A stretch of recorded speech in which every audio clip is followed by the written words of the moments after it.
Tanya ke Pak Lucky terlebih dahulu, karena menarik andai kita bicara terkait artificial intelligence.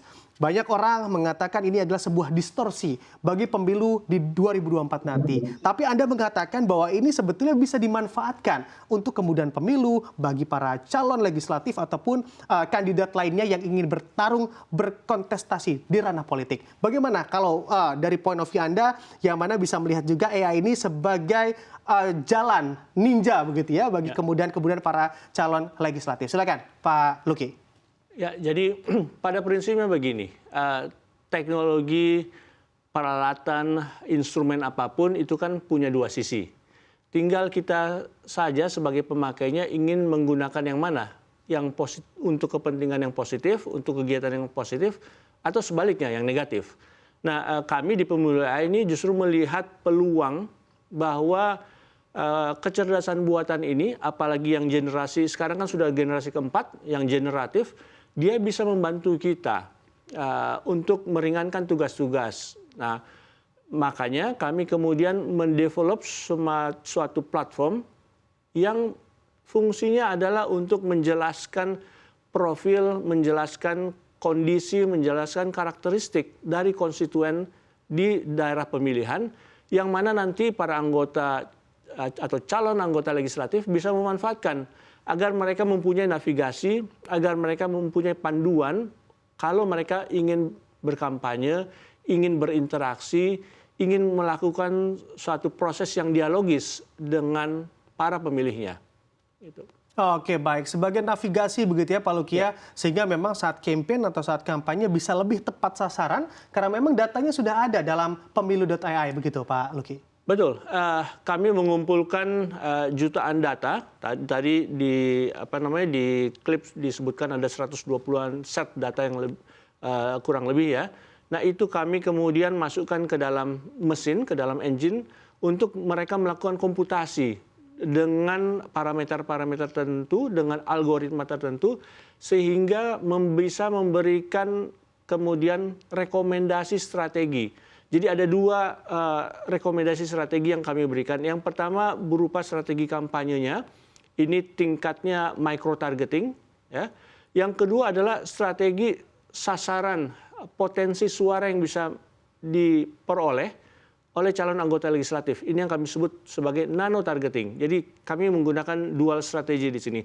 Micro-targeting untuk menggambarkan karakteristik sosiologis dan politis konstituennya, dan kemudian nano-targeting untuk melihat di mana ceruk suara potensial yang bisa diambil oleh sang caleg. Oke, baik. Tentunya kita tanyakan juga pada anggota Dewan begitu ya, yang sudah tentunya memasuki masa kontestasi juga dan telah menang dan juga saat ini sudah duduk juga di DPR RI. Halo, Pak Dedi. Pak Dedi, dengan adanya artificial intelligence saat ini yang begitu marak begitu dilakukan, bahkan ada yang menyebut sebagai hal yang negatif bagi pemilu, lalu juga ada yang bilang ini sebetulnya kesempatan. Kalau dari kacamata Anda melihatnya sebagai kesempatan atau sebetulnya ini juga bisa menjadi hal yang negatif atau membahayakan bagi para kontestan yang berlaga di pemilu 2024 nanti? Ya, ini seperti pedang bermata dua ya. Bisa positif, bisa negatif. Positifnya paling sederhananya adalah kerja-kerja yang selama ini kita lakukan secara manual, misalnya pengumpulan database, analisa medan pertempuran, lalu pemetaan isu, kemudian katakanlah pergerakan, itu semua sekarang bisa dilakukan oleh mesin gitu ya, sehingga kita tidak harus lagi melakukannya secara manual. Sebenarnya ini kan tahapan-tahapan terbaru ya, dari dulu kita juga berkembang dari mulai nyatet di kertas sampai hanya pakai Excel ya, lalu kemudian aplikasi-aplikasi yang sederhana. Nah, sekarang dia sudah katakanlah melakukan satu lompatan yang besar di mana hal-hal basic yang tadinya dikerjakan oleh kita gitu ya, sekarang bisa dikerjakan oleh mesin gitu, sehingga dengan mudah kita memetakan kondisi lapangan baik kompetisi atau kompetitor, termasuk juga katakanlah isu-isu dalam rangka marketing gitu ya, pemetaan lawan. Jadi banyak hal yang sudah bisa dikerjakan mesin, sehingga kemudian tantangannya adalah bagaimana memang membuat satu kerja-kerja lapangan yang positif, yang terintegrasi dengan kerja-kerja di udara misalnya. Nah itu yang saya kira banyak yang terbantu dengan sistem ini. Dan yang menjadi persoalan memang ada problem-problem yang bisa dilahirkan oleh katakanlah AI ataupun katakan itu ChatGPT ya. Di satu sisi memudahkan katakan calon-calon, terutama yang baru terjun atau yang tidak memiliki perangkat yang kuat gitu ya. Itu kemudian terbantu sehingga mereka bisa memetakan lapangan dengan baik, memetakan katakanlah percakapan publik melalui media sosial maupun media mainstream, sehingga ketika turun ke lapangan bisa berbicara hal-hal yang related dengan pemilih di daerah konstituensinya.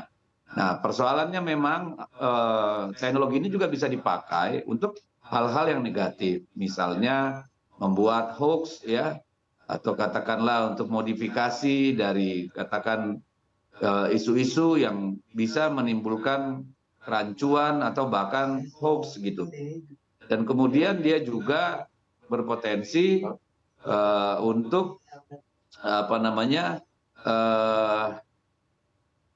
lahirnya buzzer-buzzer yang lebih sadis ya daripada yang ada sekarang. Kalau sekarang ini kan orang langsung, ini bisa di-generate melalui mesin gitu, sehingga dari sisi intensitas maupun jangkauan itu menjadi lebih luas. Jadi ada positif, ada negatifnya begitu, Mas. Oke, baik. Pak Dedy, dengan tentunya Anda tadi katakan begitu ya, bagaimana implementasinya di lapangan, apakah memang secara persentase saat ini partai politik pun sudah menggunakan artificial intelligence bagi para kontestan, dan tentunya ini juga kami mendengar kabar bahwa dana kampanye bisa saja tereduksi bahkan 40% karena adanya artificial intelligence? Ya, kita sendiri banyak di PD Perjuangan sudah menggunakan, ya kita dekat nih sama teman Luki ini, teman kita ini. Tetapi apakah itu akan mereduksi? Saya kira belum tentu. Karena begini, itu dengan AI mau tidak mau untuk pergerakan lapangan itu harus dilakukan dengan mobilisasi, katakanlah tim sukses dalam bahasa umumnya ya, atau katakanlah tim penggerak pemilih misalnya gitu, canvassing gitu. Yang dulu banyak tidak melakukan karena bersandar pada partai, bersandar pada jejaring sosial organik yang ada di bawah gitu. Nah, kalau sekarang dengan AI ini kan memang mau tidak mau pergerakan itu bisa dilihat di lapangan gitu ya, dan itu tercermin di katakanlah di monitor atau dashboard yang ada pada caleg atau tim suksesnya gitu. Baik. Apakah dia akan menurunkan biaya kampanye? Kalau menurut saya justru akan mendorong gitu. Karena apa? Karena orang jadi lebih mengerti lapangan. Kalau dulu kan cukup dengan ya di sini kita udah aman, di sini 30% ya gitu kan. Nah itu apa namanya tidak bisa terjadi lagi gitu. Tapi kalau dilihat dari bahwa dengan mesin ini membuat pemetaan lapangan menjadi lebih clear, sehingga calon legislatif maupun partai tidak bisa lagi dibohongi oleh orang-orang di bawah, ya itu bisa seperti itu. Oke, baik, kita tanyakan langsung ke Pak Luki. Pak Luki, dengan persentase begitu ya, mana dana kampanye bisa dihemat.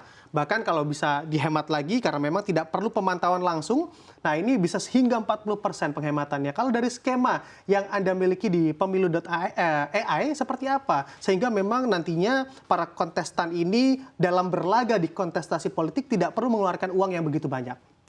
Ya, jadi dengan sudah adanya navigasi atau panduan kepada masing-masing caleg atau kontestan pemilu, mereka harus masuk ke daerah mana, mereka membawa isu apa atau narasi apa. Itu kan membuat kampanye mereka lebih efektif dan efisien sekaligus. Ya. Jadi Anda bayangkan dapil terbesar kalau untuk DPR RI di Indonesia ini kan Kabupaten Bogor. Jumlah pemilihnya 3,5 juta. Jumlah desanya itu ada 1.000 sekian, ya. Itu tidak mungkin kalau kita akan masuk satu persatu. Nah, dengan teknologi ini dia memberikan navigasi. lebih baik mendatangi kecamatan atau desa yang ini saja. Karena apa? Karena di situ permasalahannya dekat dengan isu yang akan Anda bawa. Karena di situ Anda akan mendapatkan atau berpotensi mendapatkan suara ya di desa-desa tersebut. Ya. Karena belum ada kandidat atau partai politik yang memonopoli suara di desa situ. Sehingga dalam waktu yang terbatas dengan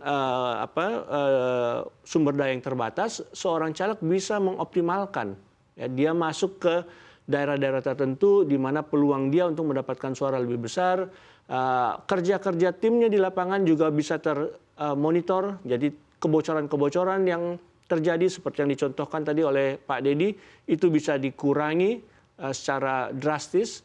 Dan kemudian mereka bisa menyapa konstituennya yang memang lebih targeted, lebih segmented lagi. Nah ini yang kemudian ada beberapa klien dari caleg yang menggunakan, setelah mereka menggunakan selama 1-2 bulan terakhir ini, mereka mengatakan mereka bisa mencegah ya pengeluaran-pengeluaran kampanye yang tidak berguna itu hingga 40%, maksimal 40%. Jadi kami juga berharap ini bisa menurunkan biaya kampanye dan membuat kompetisi politik di Indonesia menjadi lebih baik lagi.